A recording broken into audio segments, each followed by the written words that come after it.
got the thumbs up from 2. Nobody yell at me if I go. Obviously, real exciting day. Joint practices happening today. We got Tennessee in. Those guys got a chance to get over here yesterday and get acclimated with the facility. Get a little workout in. Our guys got a chance to get in the practice that you guys saw.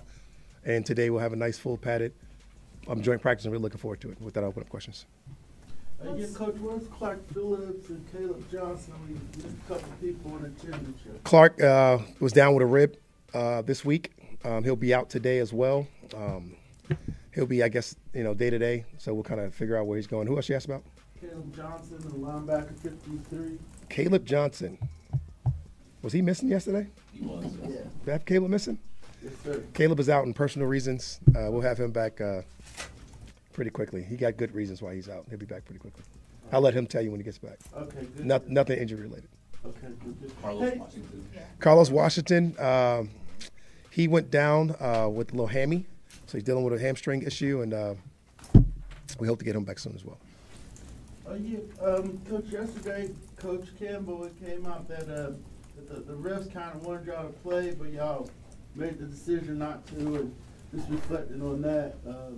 Yeah, no really reflection for me. It was really, like I said, after the game, it was more about Maurice Norris and those guys, and Coach and I got together and realized it wasn't the right time and the right moment for our teams. And it was more of a respect for,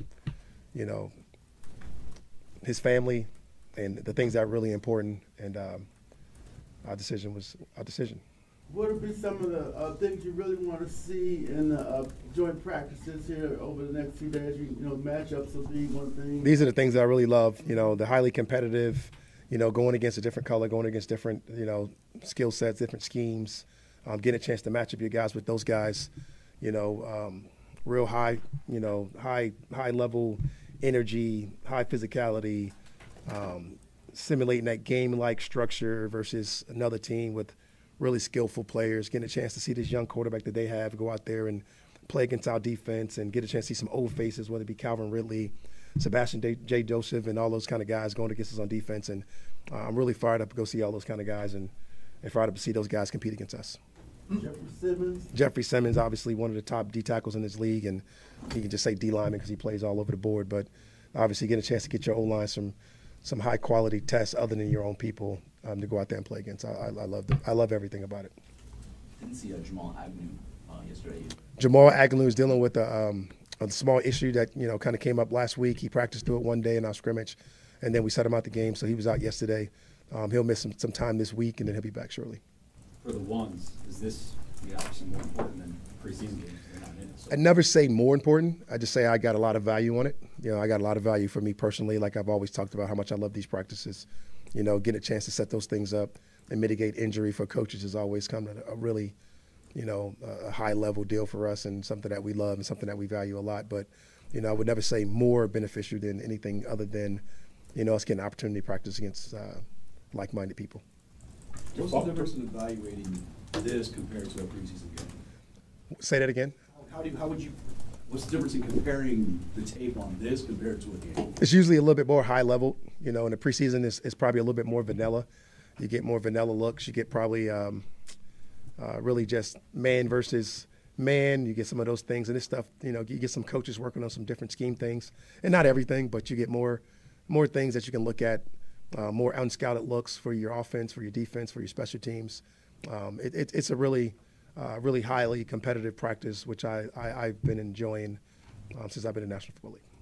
Does he feel good for DeMarco Helms on Friday night, getting some of those hits? One of those was clean, even though it was a flyweight, it was pretty clean. Yeah, you never can really argue that. You can just really teach the intent, and I really liked his intent and what he did and getting his head out of the game and really squaring it up and trying to apply a shoulder in the strike zone and do all the things that he's been taught.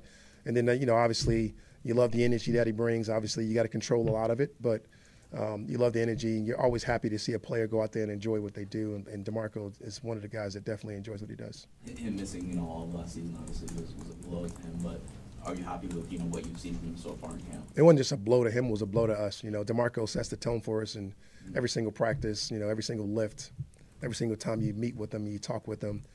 He's a highly energetic, and he's a person that really cares about football, and he's a part of our ethos, and he fits everything that we do. So it's always great to get those guys back.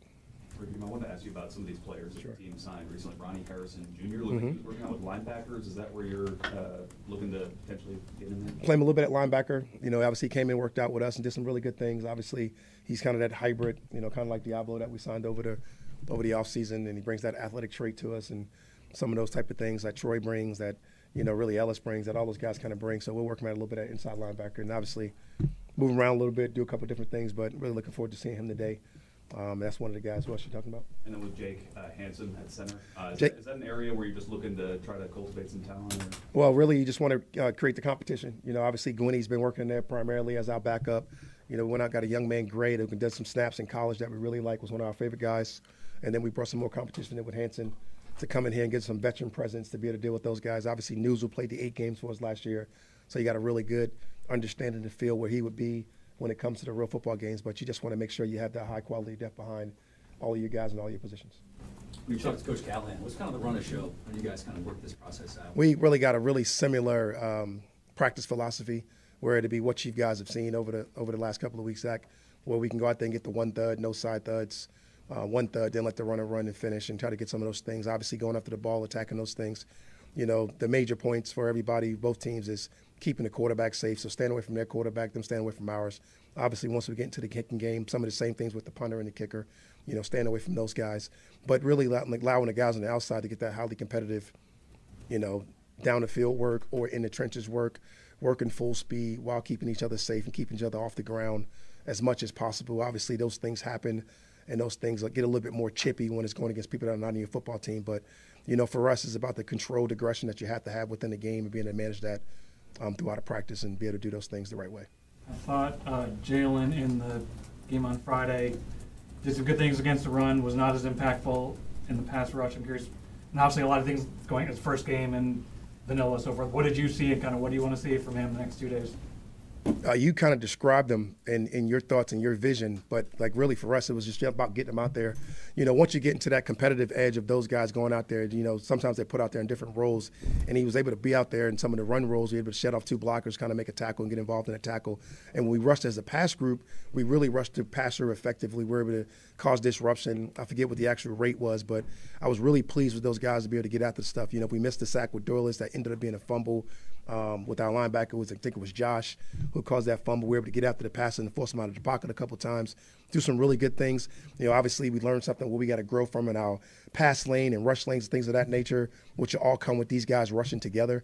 And I think those guys going out there for the first time, whether you're talking about James, whether you're talking about Jalen, whether you're talking about Doyless or Rook or any of those other guys that play with those guys, are all things that you can learn and grow from this practice, tomorrow's practice, and also lead into our game again, which I was really proud about.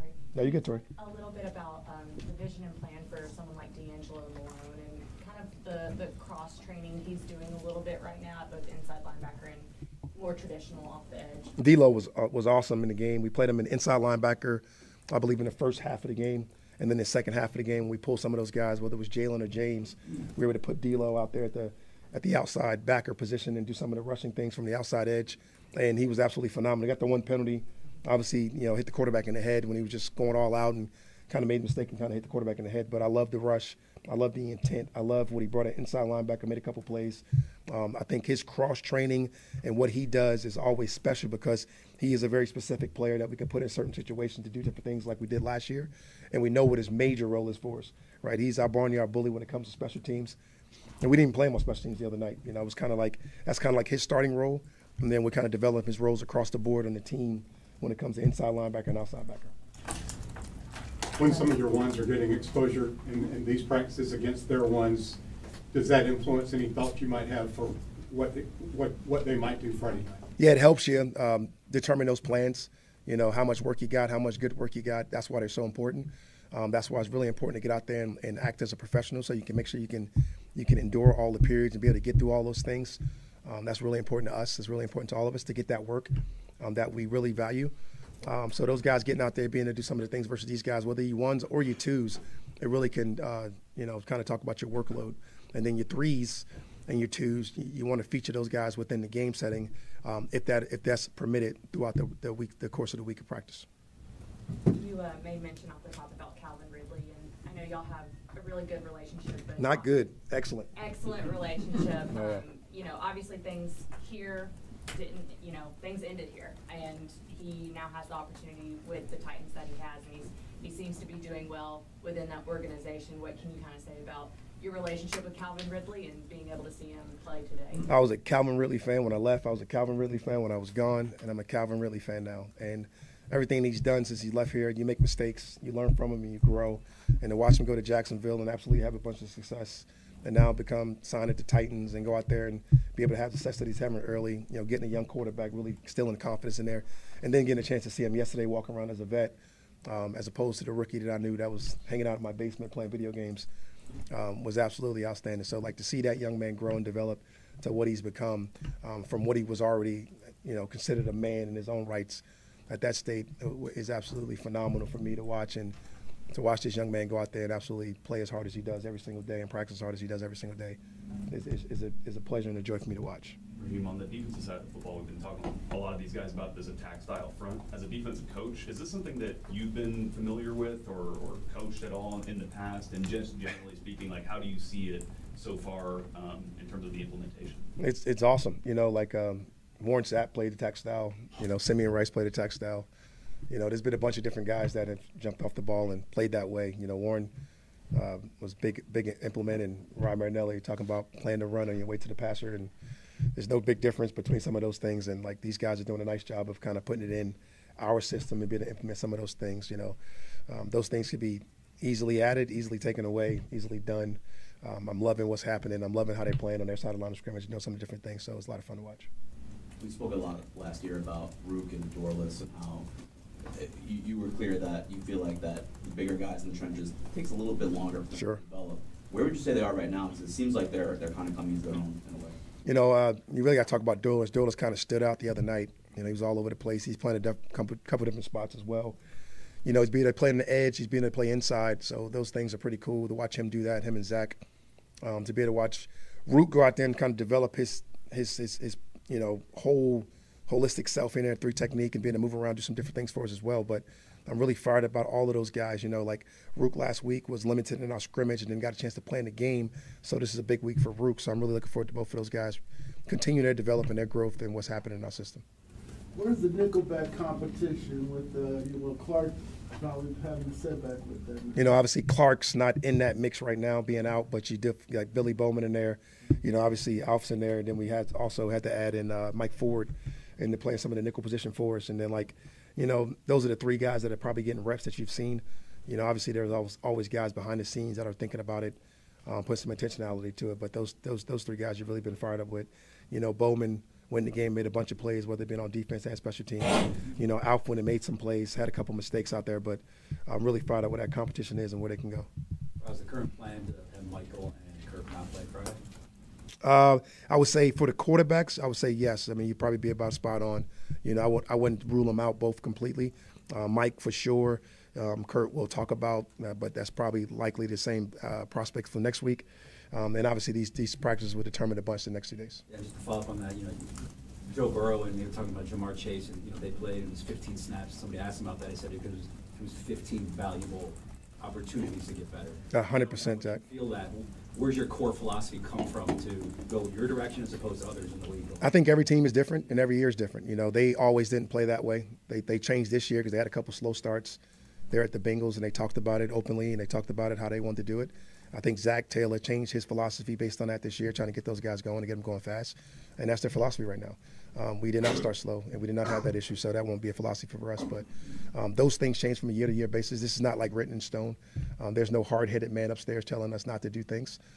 That's just not how it works. It just works on how your team is. And right now, the Cincinnati Bengals, I definitely heard because, got a lot of respect for Zach and what they do. Obviously, with those 2 really good players, but that was their philosophy this year because they felt like they started slow last year in a couple of years, and they got a right reason to do it. And that's their reasoning.